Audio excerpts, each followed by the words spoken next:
Bonjour, alors aujourd'hui la vidéo hebdo où je réponds à vos questions. Donc la vidéo du 11 avril qui est traitée de comment vaincre la procrastination et tirer bénéfice de sa journée de travail. Donc une question de Michel qui dit: si je pouvais me couper de tout ce que j'ai à faire, comment avoir le courage et la motivation de reprendre mes autres obligations? Alors effectivement, c'est difficile des fois dans la vie de courante de pouvoir effectivement jongler et puis manager avec tout le reste. Ce qu'il y a, c'est en fait quelle est ta vision, quelle est ton envie de faire ce que tu as envie de faire en fait, d'accord. Si ce que tu as envie de faire à long terme, de le mettre en place est très fort pour toi, tu trouveras le temps. Hein. Comme on dit, ceux qui n'ont pas envie ils trouvent des excuses et ceux qui ont envie ils trouvent des raisons. Donc là, en fait, effectivement, quelle est ton envie par rapport à la tâche? On reprend aussi le test du chamallow, du marshmallow. Hein. On donne à des petits enfants, on appelle c'est un test assez connu. On donne à des petits enfants d'une pièce qui est assez froide, qui est banale, avec un bureau banal, une chaise banale, enfin vraiment un environnement très banal, qui a aucun intérêt. On donne à des enfants à peu près 6-7 ans. On leur dit voilà, t'as un chamallow dans l'assiette, je pars 15 minutes. Si quand je reviens dans 15 minutes, tu as mangé le chamallow, bah voilà, c'est fini, on en reste là. Par contre, si tu l'as pas mangé, tu as droit à un deuxième. Et on fait le test avec plein d'enfants. Et en fait, on s'est rendu compte que les enfants qui avaient le cran, l'agnac, le courage d'attendre 15 minutes, et qui donc avaient droit au deuxième chamallow, et ben après dans leur vie, ils allaient avoir plus de ténacité, plus de persévérance, et ils avaient tendance à mieux réussir. Donc, quel que soit en fait après le type de parcours d'études qui s'est fait, ainsi de suite, cette force de caractère qu'ils avaient, qui leur permet effectivement de voir à long terme, de voir l'intérêt, et pas de voir uniquement l'objet qui brille à court terme, fait qu'effectivement ils avaient une réussite à long terme. Donc toi, effectivement, t'as pas le courage comment trouver le courage et la motivation? Bah en fait, il faut que tu trouves quelque chose qui vraiment te donne envie de le faire, qui te fasse vibrer, qui te dise waouh, ça, j'ai vraiment envie de le faire, quel que soit le truc. Il y a des trucs comme ça dans la vie où des fois, des fois tu rentres chez toi et puis t'es crevé. Et puis tu dis voilà, ce soir je vais rien faire et tout. Et puis là il y a un super pote ou une super amie ou quelqu'un que tu as rencontré il y a pas longtemps qui t'appelle et qui te dit ah si on allait boire un verre. Et là bizarrement la pêche tu la retrouves. Pourquoi? Parce que la motivation elle est au niveau. Donc là tu te dis ouais effectivement c'est bon. Non je suis peu fatigué, tout va bien. Donc tu vois qu'en fait effectivement la motivation ça peut aussi venir de juste une envie de faire quelque chose et malgré apparemment qu'on était fatigué, qu'on n'avait pas envie juste avant quoi. Voilà. Autre question de Sophie. J'aimerais bien arrêter de procrastiner. Comment je dois m'y prendre? Car il y a des moments où je me sens pas enthousiaste pour commencer quelque chose. Alors, là, la question est aussi, essaye de trouver quelque chose qui te permette d'avancer sur ton projet, sur ton business, ou ainsi de suite, qui te donne envie. Peut-être qu'à ce moment-là, alors peut-être que tu as une chose qui est urgente et importante. Donc c'est vrai qu'a priori, c'est celle-là qu'il faut faire. Mais peut-être que tu as une chose qui est importante. Peut-être que tu as une autre chose qui est urgente.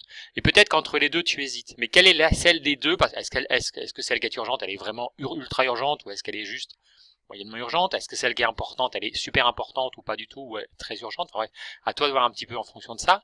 Et puis en fait, est-ce qu'il y en a une des deux qui te donne vraiment plus envie que l'autre? À condition que ce soit quelque chose qui permette d'avancer. Si c'est quelque chose qui va être du style ah bah tiens j'ai envie de travailler sur mon logo, j'ai envie de travailler sur mes cartes de visite, ça te fait pas avancer. C'est pas ça qui te fait avancer le business. Hein, enfin, à part rares exceptions.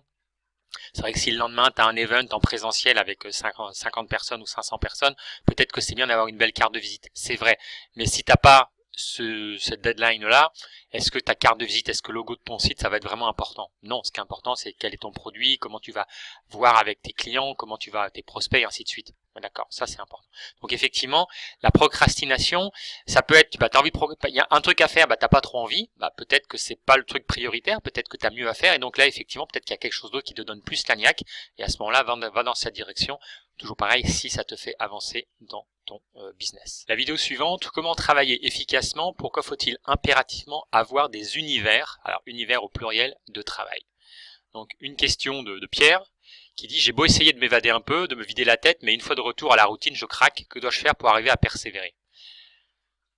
En fait, ça veut dire peut-être que tu es dans un environnement de travail qui te donne pas envie. Donc, est-ce que peut-être des fois il faut changer quelque chose. L'emplacement de ton bureau, j'en ai parlé dans une autre vidéo justement. L'emplacement de ton bureau, peut-être un petit peu la déco. Alors, je vais pas besoin de refaire toute la déco, mais un tableau de vision, quelque chose qui vraiment, peut-être que ton fauteuil il est pas confortable, peut-être que ton écran il est mal placé, peut-être que ton clavier ou ta souris elle est pas pratique et que en fait ça te donne pas trop envie quoi. Et peut-être que juste en changeant un élément, finalement tu te sens mieux physiquement, émotionnellement et ainsi de suite.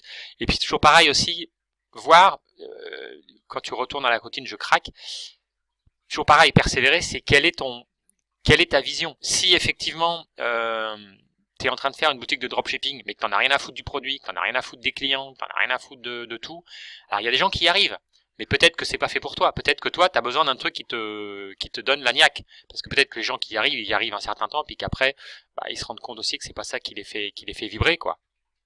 Il y a eu par exemple Romain Payet qui avait une très grosse boutique sur les chats, qui a avoué qu'au bout d'un moment, ça le faisait pas vibrer et que il a revendu la boutique, ou en tout cas il est en train de la revendre, pour effectivement passer à quelque chose, une offre différente qui le fait beaucoup plus vibrer. Donc c'était une phase pour lui. Voilà. Il y a d'autres gens pour effectivement et qui ça les fait vibrer totalement. Ils accrochent totalement sur leur boutique de dropshipping. Il y en a d'autres, ils échouent. Pourquoi ? Parce qu'ils essayent de faire quelque chose comme les autres, mais c'est pas ça qui est pour eux. C'est pas ça qui les fait vibrer. C'est pas ça qui leur donne envie. C'est pas ça qui leur donne la niaque le matin. Toi, effectivement, la routine, tu craques. Pourquoi ? Parce que peut-être que ce que tu es en train de faire, est-ce que le matin quand tu te lèves, tu dis waouh, c'est vraiment ça que j'ai envie de faire.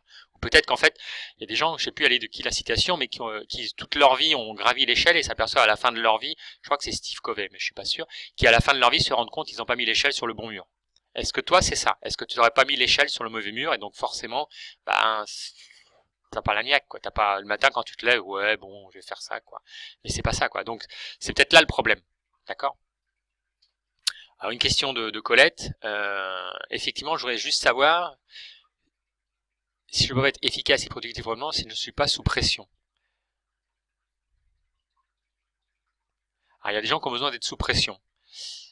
Ouais, c'est pas du tout mon style, hein. C'est pas mon truc. Bon, et après, il y a chacun est différent. C'est vrai que par exemple,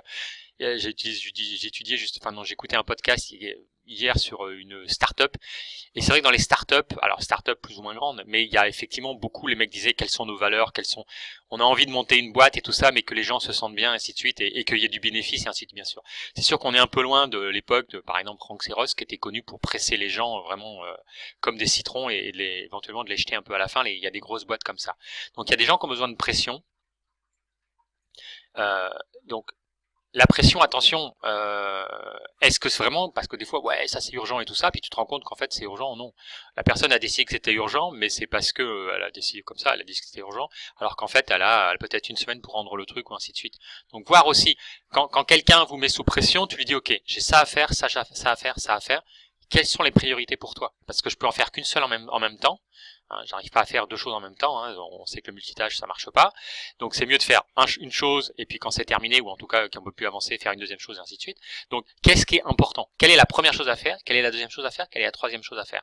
Et là déjà il y a moins de pression parce que la personne vous a dit il y a ça, il y a ça, il y a ça. Donc vraiment, et vous pareil, c'est qu'est-ce qui est vraiment urgent et important, qu'est-ce qui est vraiment important, qu'est-ce qui est urgent, et définir ça, et en fonction de ça effectivement faire les tâches. Et pas essayer de faire les choses en parallèle en disant je vais faire un peu de ci, un peu de ça, un peu de ça, parce qu'en fait on avance sur rien et on procrastine sur. Alors, vidéo suivante, comment libérer votre cerveau des choses inutiles. Alors donc là, je parlais en fait effectivement de créer de listes. Donc pas de to-do list, mais de créer de listes de choses à faire. Donc ça peut être une liste des courses, vous avez juste à cocher comme ça, aller sur le frigo. Ça peut être une liste pour aller à la salle de gym. Ça peut être une liste avec les affaires à prendre. Ça peut être une liste quand vous partez en voyage. Voilà, il faut recharger le téléphone à ce moment-là. Il faut vérifier ceci à ce moment-là. Il faut peut-être télécharger l'apps par rapport aux moyens de transport. Ça peut être le train, ça peut être l'avion, ça peut être des choses comme ça pour effectivement avoir les notifications. Moi, ça m'est arrivé une fois, je devais prendre le train et heureusement j'avais l'apps de la SNCF en l'occurrence parce que j'étais en France ce jour-là et à un moment donné je reçois une notification problème problème électrique sur la voie, votre train aura du retard. Et je regarde et j'avais un avion à prendre, en fait je prenais le train pour aller prendre un avion. Et je regarde et je me dis ouais ça je le sens pas quoi. Donc j'ai sauté sur l'apps Blablacar, j'ai trouvé quelqu'un qui m'a covoituré en une demi-heure, un quart d'heure ou une demi-heure plus tard, et je suis arrivé, et en fait, finalement, j'ai bien fait parce que je me suis rendu compte que, après, j'ai eu la notification, comme quoi, en fait, le train arrivait à l'endroit où j'étais prévu au moment où l'avion décollait. Donc, bien évidemment, j'aurais raté mon avion, pas le ticket pas remboursé, ainsi de suite, donc c'était compliqué. Donc, effectivement, ça peut être intéressant comme ça, effectivement, d'avoir les apps qui sont utiles. Donc, par rapport à la liste, effectivement, c'est toujours pareil, c'est que vous vous rendrez compte que la liste, ça sert à rien de faire non plus 500 listes. Les listes, il y a des listes que vous allez utiliser vraiment, il y a des listes que vous utilisez moyennement et des listes pas du tout. Focalisez vous d'abord sur les listes que vous utilisez vraiment pour mettre en place après effectivement de plus en plus et voir effectivement celles qui sont très utiles. Après, ce qu'il y a, c'est qu'effectivement, si la liste elle est planquée quelque part et que vous savez plus où elle est, c'est sûr que vous n'allez pas l'utiliser. Alors que si elle est à portée de main et que vous savez qu'il y a un endroit où vous avez toutes vos listes et vous dites tiens là, je pars en voyage, la liste elle est là. Tiens là, ça peut être une liste papier, ça peut être une liste à cocher sur un Google Form, ça peut être des choses comme ça.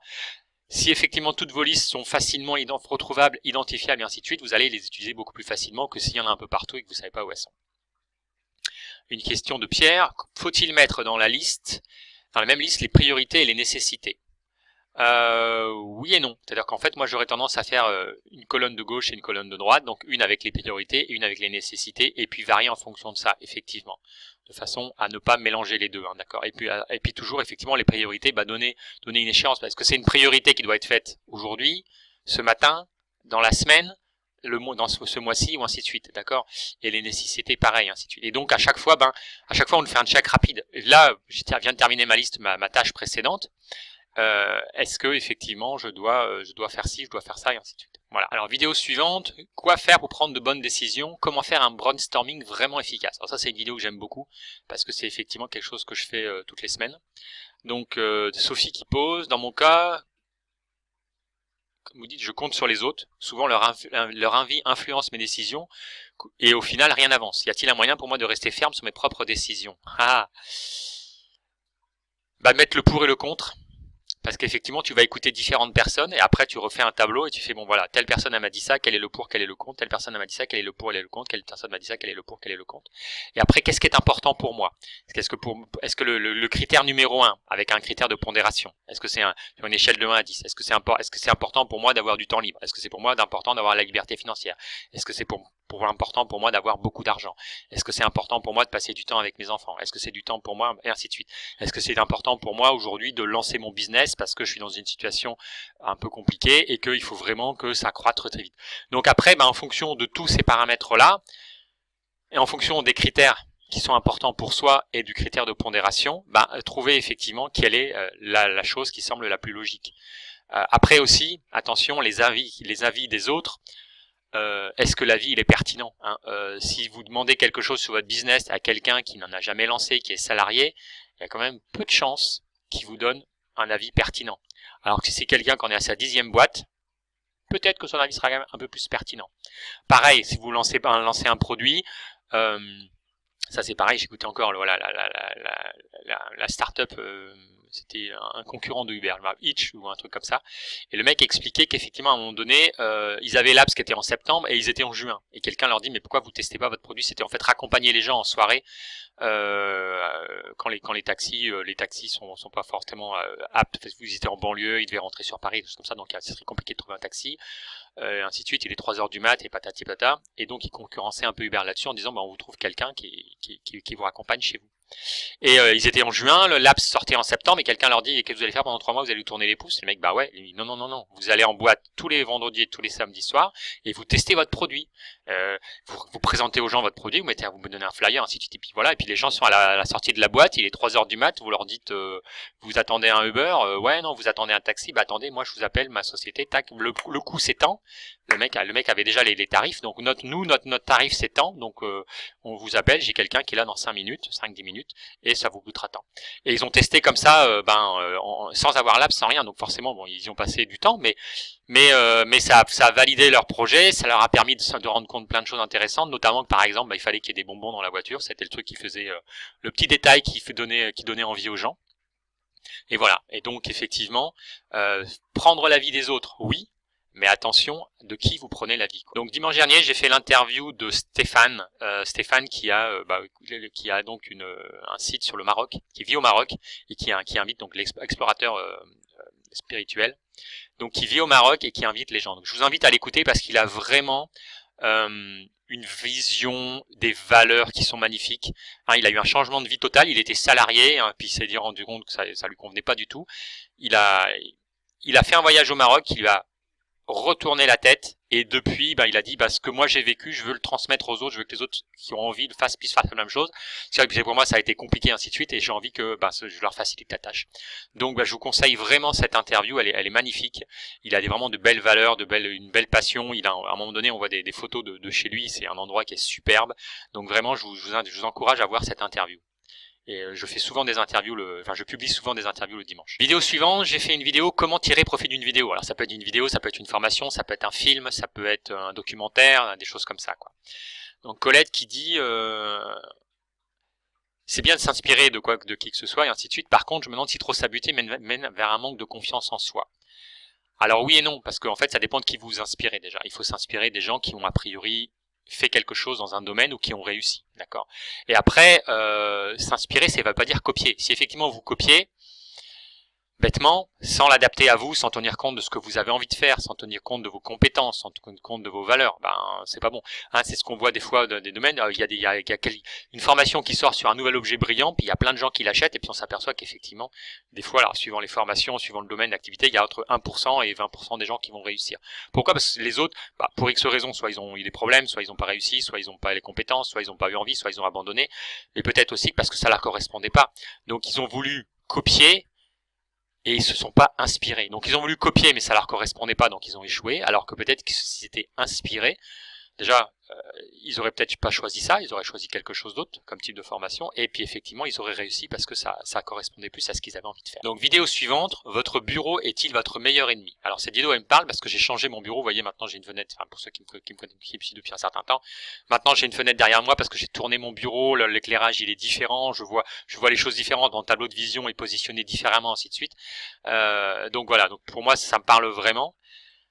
Est-ce que se mettre trop à l'aise ne nuit pas à notre productivité? Alors ça, je pense que c'est quand même la vieille. Alors j'ai pas dit non plus se mettre dans un fauteuil, les doigts de pied en éventail, ainsi de suite. Il y a des moments pour tout, mais je pense qu'effectivement, ça c'est vraiment l'école, la vieille école où effectivement il faut en baver, c'est no pain no gain. Donc j'ai fait une vidéo aussi là-dessus sur no pain no gain, ce que j'en pensais. Donc se mettre à l'aise, ça veut pas dire non plus les pieds sur la table et puis glander. Mais je pense que le confort et la qualité, c'est super important. Faire des pauses de temps en temps, c'est super important. Alors, je suis pas du tout certain. Hein, je crois que malheureusement les expériences sur les rats aussi le prouvent, quoi. Si on stresse trop les animaux, ils ont pas une productivité qui s'améliore. Et je pense que pour les êtres humains, c'est un peu pareil. Si vraiment vous êtes entrepreneur, infopreneur, e-commerçant, ainsi de suite, à un moment donné, vous avez besoin de créer, vous avez besoin que ce soit du contenu, que ce soit d'être imaginatif, que ce soit du copywriting, que ce soit du texte pour vos publicités. Enfin, il y a plein de choses comme ça. À un moment donné, il faut créer quelque chose. Et je pense pas qu'on puisse créer sous la contrainte, sous la pression, ainsi de suite. C'est assez prouvé que des gens qui font des brainstorming, c'est pas forcément pendant le brainstorming qu'ils ont l'idée, mais c'est après, ils vont se balader ou ils prennent leur douche et puis là, tac, au moment où le cerveau il est totalement à plat, pouf, l'idée qui vient, quoi. Moi, j'avais un ami qui avait une idée qui était trader, qui avait une idée qui était trader en trading systématique, et qui avait une idée de robot, enfin, on appelle ça un robot, mais bon, j'aime pas trop le terme, enfin bref, c'était plutôt un automate de trading, ainsi de suite, enfin, c'est un système expert, en fait, de trading, plus exactement, et qui avait eu l'idée en prenant sa douche, hein. Donc, voilà. Et c'est l'idée qui lui a rapporté, de quoi vivre pendant des années et des années, quoi. Alors, je voulais savoir si se relaxer bien et se détendre en travaillant nous permet d'être plus déterminés, surtout qu'il y a plus de pression que tous les jours. Moi, j'en suis persuadé. Hein. Dalai Lama a dit, oula, aujourd'hui, j'ai beaucoup de travail, donc je vais méditer 2 heures de plus. Bon, le Dalai Lama peut méditer 2 heures de plus. Bon, nous, peut-être 5-10 minutes, ça suffit largement. Hein, j'ai un pote qui me faisait remarquer qu'effectivement, il me disait, ouais, 2 heures, c'est chaud quand même. Je dis, ouais, 2 heures, c'est chaud, mais 5-10 minutes, c'est faisable. Pourquoi? Parce qu'en fait, ça va vous permettre d'être beaucoup plus focus. Donc, arrêtez Facebook, arrêtez YouTube, enfin, regardez la vidéo jusqu'à la fin quand même. Mais voilà. Mais effectivement, regardez des choses. Enfin, parce que quand vous êtes sur Facebook et YouTube, regardez des choses importantes. Mais effectivement, ce qui est important pour moi, c'est là vraiment, c'est d'être focus. Il vaut mieux être 15 minutes focus et d'être efficace et après se reposer 5 minutes que vouloir faire une demi-heure et puis en fait à moitié sur un truc et puis ça patauge, on n'est pas dedans, on trouve pas l'idée, on n'y arrive pas et ainsi de suite. Ça veut dire qu'il y a quelque chose, on n'est pas dans la bonne direction. Prenez 5-10 minutes de pause. Alors moi j'aime bien aller marcher pieds nus dans l'air ou des choses comme ça. Bon, si c'est pas possible, moi j'ai aussi l'avantage, j'ai travaillé pour ça, mais j'ai aussi la plage à quelques minutes, hein, 1 ou 2 minutes, voire même à 50 secondes si je prends un certain raccourci, bref. Donc c'est vrai que c'est voilà, c'est un privilège, c'est une chance que j'ai. Mais voilà, vous effectivement, si vous l'avez pas, comment vous pouvez faire pour effectivement aller dans cette direction et aller essayer de trouver un endroit, peut-être pour faire une pause. Alors, faire la pause, c'est pas lire les emails, c'est pas checker Facebook, hein, mais vraiment voilà, faites 5 minutes de cohérence cardiaque. Hein, cherchez sur YouTube, je mettrai sinon un lien peut-être. Faites 5 minutes de cohérence cardiaque et puis ça va vous reposer et vous permettre effectivement après de travailler mieux sur votre tâche suivante ou actuelle. Donc vidéo suivante, comment votre environnement influence votre travail. Donc l'environnement, c'est effectivement à la fois le bureau, mais le lieu où on est, et ainsi de suite. Alors, donc une question de Colette, qu'est-ce qui pourrait m'aider à toujours dédier mon enthousiasme à mon travail? J'avoue qu'il y a des moments où je laisse mes émotions prendre le dessus. Ah ouais, ça c'est bon, ça c'est tout à fait normal, mais c'est toujours pareil, les émotions, il y a des émotions d'enthousiasme, donc ça veut dire qu'on va travailler mieux, puis il y a des émotions de fatigue, ainsi de suite. Et ça veut dire qu'effectivement on va travailler moins bien. Donc, on va jouer avec les deux. C'est-à-dire que quand on a une émotion d'enthousiasme, on va être plus productif, plus efficace, plus créatif. Et quand on a l'autre émotion qui est moins bonne, donc l'autre émotion qui est moins bonne, pourquoi on l'a eu? Qu'est-ce qui s'est passé? Est-ce qu'il y a eu un événement? Est-ce qu'il y a eu un coup de fil? Est-ce qu'il y a eu quelque chose qu'on a lu? Est-ce qu'elle vient de nulle part? Et effectivement, à ce moment-là, des fois, il faut se rendre compte. Effectivement, là, c'est vrai que j'ai pas trop la forme, je suis un peu fatigué. Pourquoi? Est-ce qu'il y a quelque chose qui fait que? Non, il n'y a aucune raison. Ok, donc à ce moment-là, peut-être aussi faire un break et puis regarder une vidéo inspirante. Alors pas 2 heures non plus, mais s'il y a quelque chose, il faut que vous identifiez aussi des choses qui vous mettent au niveau vibratoire. Moi, très récemment, j'ai une amie là qui m'a fait des fois 2 chansons de musique. Alors c'est de la musique un peu inspirante, un peu méditation et tout, mais c'est vrai que la musique, elle est tellement belle, tellement qu'elle me fait vibrer quoi. Et donc quand je vais pas bien, hop, j'écoute une ou deux, j'en ai 2, donc 2 qui vraiment me donnent la niaque. Sinon, il y a aussi des musiques que j'avais récupérées quand j'étais allé voir quand j'avais fait UPW avec Tony Robbins à Londres il y a 3 ans. Des musiques qui vraiment mettent le boost et tout ça. Et alors après, vous, est-ce que c'est une musique, est-ce que c'est une petite vidéo, faut pas des vidéos de 2 heures non plus, hein, il faut que ce soit un truc de 5 minutes qui vraiment vous permettent de hacker votre cerveau et de passer à autre chose. Donc voilà, donc je pense que c'est important. Trouver ce qui vous correspond, parce que chacun est différent, quoi. Trouver ce qui vous correspond, quitte à passer 1 heure ou 2 heures à le chercher, hein, mais vraiment, mais ça doit être une vidéo très courte, hein, de 3-4 minutes, 5 minutes, quoi, ou une chanson, ou une musique, ou quelque chose comme ça, qui vous permet effectivement de trouver la niaque et de switcher, de hacker votre cerveau. Voilà. Et là, je réponds maintenant aux questions Facebook. Donc, j'avais fait une vidéo il y a quelques jours sur No Pain No Gain, et voilà, quelqu'un me laisse un commentaire, et alors je suis pas du tout d'accord avec sa façon de faire, façon de voir les choses. Voilà, mais bon, après chacun a le droit, donc pour moi ça manquait un peu de valeur. Voilà. Donc là, j'ai une question qui me dit, j'essaye de travailler, donc c'est la vidéo, voilà, donc là c'était la vidéo du jour, comment travailler efficacement. Donc quelqu'un dit, j'essaye de travailler efficacement, mais parfois j'ai du mal à gérer le stress du quotidien. Est-ce qu'on peut m'aider pour que ce stress n'affecte pas mon travail? Non. C'est toi qui gères ton stress, c'est toi qui décides. Donc effectivement, après, ce stress, il vient d'où? Est-ce que c'est toi qui te le mets? Est-ce que c'est externe? Comme je disais, après, si c'est externe, demander à la personne quelles sont les priorités. De façon à effectivement, si toi, tu as l'impression qu'il n'y a pas de priorité ou que tu ne connais pas tes priorités, tu vas être tendance à stresser. Si après, effectivement, la personne te dit, voilà, la priorité c'est ça. C'est vrai que si la personne te dit, voilà, la priorité c'est ça, puis ça, t'as 15 minutes pour le faire, ça, t'as 30 minutes, ça, t'as 40 minutes. Bon, ça veut dire qu'a priori, elle sait pas trop s'organiser et qu'elle, en fait, elle te balance là-dessus quand même. Donc après, effectivement, le problème, c'est que c'est le stress externe. Il faut quand même que il y a des gens qui apprennent à gérer un peu à gérer les autres, quoi. Mais le stress est quelque chose de normal. Le stress, alors il y a du stress positif et du stress négatif. Le stress, c'est ce qui permet aussi de se dépasser parfois. Ce qu'il y a, c'est qu'effectivement, le stress à l'origine, hein, ça se rend compte, l'homme des cavernes, le stress, il en avait en fait quand il entendait une bestiole bizarre qui faisait un drôle de bruit ou ainsi de suite. Sinon, tout le reste du temps, et ça lui permettait de courir vite. Le stress, c'est quelque chose de positif.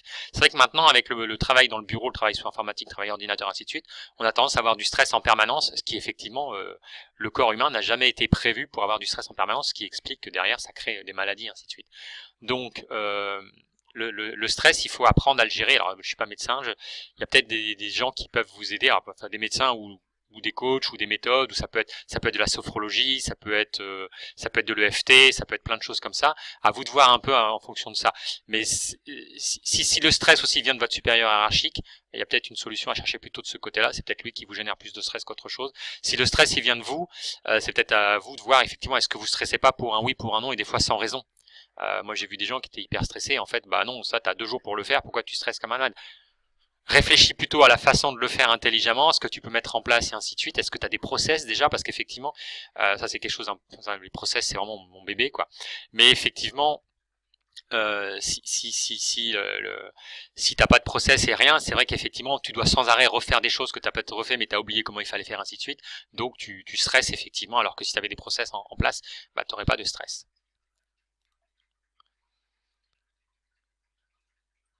Donc la vidéo du jour, la vidéo suivante, comment établir une stratégie. Donc en fait c'est par rapport au brainstorming. Parfois on a déjà la solution en nous mais on l'ignore. Quel est le moyen de s'en rendre compte au bon moment, surtout pour éviter qu'il soit déjà trop tard? Euh, Toujours se poser et prendre une feuille. Alors, j'étais beaucoup informatique avant et je suis de plus en plus papier pour certaines choses, en tout cas quand il faut réfléchir.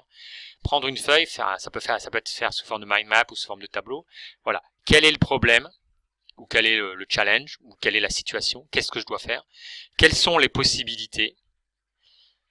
Quel est le pour, quel est le contre? Quelle est celle qui me parle le plus, hein, au niveau alors quelle est celle qui rationnellement est la plus logique à faire, et quelle est celle que j'ai le plus envie de faire? Pourquoi? Comment? Parce que des fois en fait effectivement il y a une chose qui va être logique et il y a une chose que vous avez envie de faire. La chose logique vous n'avez pas envie de la faire et donc vous allez dans cette direction là, mais ça va coincer à un moment donné parce que vous n'aurez plus la niaque, ainsi de suite. Et peut-être que la chose que vous avez envie de faire, alors à condition que la chose que vous avez envie de faire permette, toujours pareil, vous permette d'avancer. Hein, si la chose que vous avez envie de faire, c'est d'aller voir Netflix, non, c'est pas la bonne direction a priori. Hein. Et donc voilà, et donc raisonner par rapport à ça. On peut raisonner par rapport au cerveau, on peut raisonner par rapport au cœur, on peut raisonner par rapport à l'intuition. Et croyez-moi, Steve Jobs, quand il avait certaines de ses idées, il raisonnait pas par rapport à la logique, hein, il raisonnait par rapport au cœur, par rapport à son intuition. Et on voit le résultat que ça a donné. Donc des fois, effectivement, c'est pas forcément par rapport à la logique qu'il faut réfléchir. Donc la vidéo suivante, c'était effectivement comment regarder un film. Est-il possible de progresser en s'appuyant sur des idées tirées d'une vidéo? Oh, oui, bien sûr, largement. Parce que vous, alors à condition de regarder les bonnes vidéos, hein, donc il faut regarder des gens effectivement qui sont inspirants ou des choses comme ça, pas regarder n'importe quoi. Mais effectivement, des fois, ça peut venir d'un livre, ça peut venir d'une vidéo, ça peut venir d'une vidéo YouTube ou une vidéo Facebook, ainsi de suite. Quelqu'un va effectivement décrire son expérience, décrire quelque chose qu'il a fait, et vous dites waouh, ça colle exactement, ou je peux m'en inspirer. Toujours pareil, il y a copier et s'inspirer. Je peux m'en inspirer par rapport à mon business parce qu'effectivement je suis dans la même situation, ainsi de suite. Donc oui, effectivement, ça peut vraiment donner des idées, ouvrir une porte, donner une intuition, ça peut être quelque chose qui peut être vraiment très efficace, quoi.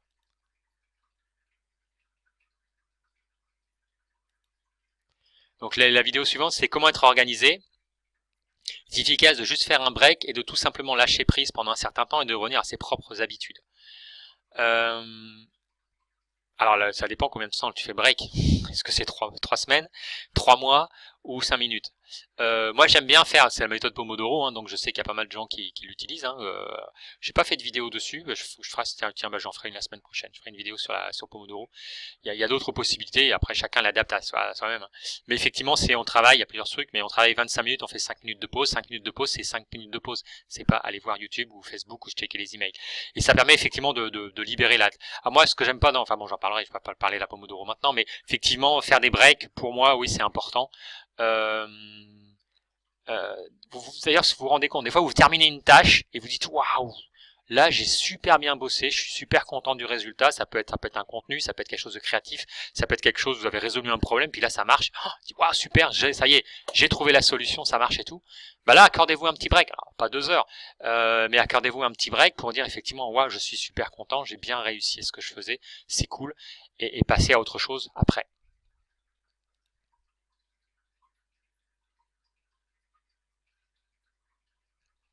Donc là, c'est la vidéo comment tirer bénéfice de sa journée de travail. Donc une question, comment justement trouver cette période de transition avec tout ce qu'on a géré afin de rien négliger. Ça dépend si vous prenez la voiture, si vous prenez les transports en commun, si vous travaillez chez vous. Si vous prenez la voiture, évitez la radio, machin, et prenez plutôt un podcast ou prenez une musique qui va vous permettre il y a des musiques avec des fréquences qui permettent effectivement, pas des trucs d'endormissement bien évidemment, mais qui permettent effectivement de lâcher prise et ainsi de suite, de passer à la suite. Évitez de penser à tous les problèmes que vous avez eus et évitez de penser à tous les problèmes que vous allez avoir. Juste focalisez-vous sur l'instant présent. Il y a peut-être aussi la route un petit peu à surveiller, mais effectivement respirez aussi, respirez en conscience. Vous respirez, faites une cohérence cardiaque, donc Vous respirez je crois que c'est 5 secondes. On respire et on expire. Focalisez-vous sur votre respiration quand vous êtes en train de conduire, vous pouvez tout à fait le faire. Dans les transports en commun, c'est encore plus facile. Dans les transports en commun, peut-être pareil, vous pensez à rien, ou alors un podcast intéressant, hein, un podcast pour ne pas les citer, Antoine BM ou Stan Leloup, ou des gens comme ça qui vraiment ont des choses intéressantes. Quoique Antoine BM, il repasse aux emails. Je crois qu'il arrête les podcasts. Bon, mais peut-être qu'il va continuer les deux, je sais pas. Mais voilà, mais des infopreneurs ou des entrepreneurs qui sont inspirants, des choses comme ça. Il y a quelques podcasts qui sont quand même super intéressants, quoi. Et une autre, j'ai routine de respiration, cohérence cardiaque, 5 minutes pour me poser en cas de stress. Voilà, ça c'est quelqu'un qui j'avais même pas vu. Voilà, quelqu'un qui répond juste en dessous, la réponse que j'allais donner. Donc c'est cool. Merci pour ce commentaire. Et vidéo suivante. Donc votre bureau est-il votre meilleur ennemi? Donc voilà, je suis d'accord qu'il faut emmener son confort un peu partout, mais dans ce cas, comment ne pas se soucier que nos collègues pourront penser? Alors, le confort, il ne doit pas nuire aux autres, d'accord? Le confort, il est pour vous. Après, votre environnement de travail, c'est à vous. Alors, tant qu'il ne nuit pas aux autres, tant qu'il les gens vont après, peut-être ils vont faire un peu la même chose, ils vont s'apercevoir que vous avez amené, je sais pas, peut-être une photo de vos enfants, peut-être une photo de votre conjoint, de votre compagne, peut-être quelque chose qui vous donne envie. Après, oui, voilà, moi j'ai connu ça. J'avais dans un open space, dans une grande banque à Genève, un collègue juste en face de moi qui écoutait France Info de 9h à 17h. C'est un cauchemar. Et comme c'était le chouchou du boss, il pouvait faire ce qu'il voulait, quoi. C'est un cauchemar parce que France Info en continu, vous avez les mêmes trucs tous les quarts d'heure qui reviennent. Alors peut-être que ça a changé, mais ça m'étonnerait. Mais à l'époque, moi je me rappelle je sais plus qui c'était. Je me rappelle plus, mais bref, on avait les infos toutes les 5 minutes mais c'est du bourrage de crâne. C'est la même chose, parce qu'il n'y a pas grand chose qui évolue dans les actes. Par rapport à une info, un quart d'heure après, des fois ils ont aucune info en plus, mais ils vont vous rebasser la même chose. Donc effectivement, votre confort à vous ne doit pas empiéter sur les autres. Donc dans ce cas-là, prenez un casque et écoutez quelque chose. Mais le truc aussi, c'est à partir du moment où vous ne nuisez pas aux autres, à partir du moment où ce que vous faites n'est pas réprimé par la loi, ni par le code du travail, ni ainsi de suite, ce que pensent les autres, on s'en fout. Parce qu'en fait, ce qui est important, c'est votre bonheur à vous, c'est votre efficacité, votre productivité, et ainsi de suite. Donc, si vous êtes efficace et productif, ce que pensent les autres sur votre façon de travailler, il y a que demandez-leur de vous juger sur le résultat. Est-ce que eux, ils ont les mêmes résultats? Voilà.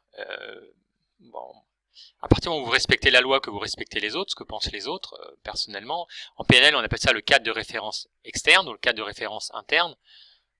Occupez-vous plutôt de vous et regardez ce que vous pensez de vous, que c'est quand même beaucoup plus important, quoi. Voilà, donc c'était ma réponse à toutes les questions du jour. Et voilà, donc j'en ferai une comme ça a priori chaque semaine. Et demain, je vous publie une interview qui est super intéressante, donc rendez-vous pour demain pour l'interview. Merci à vous, bonne journée, et si vous avez aimé, n'hésitez pas à liker et à partager cette vidéo. Bonne journée, bon week-end, ciao.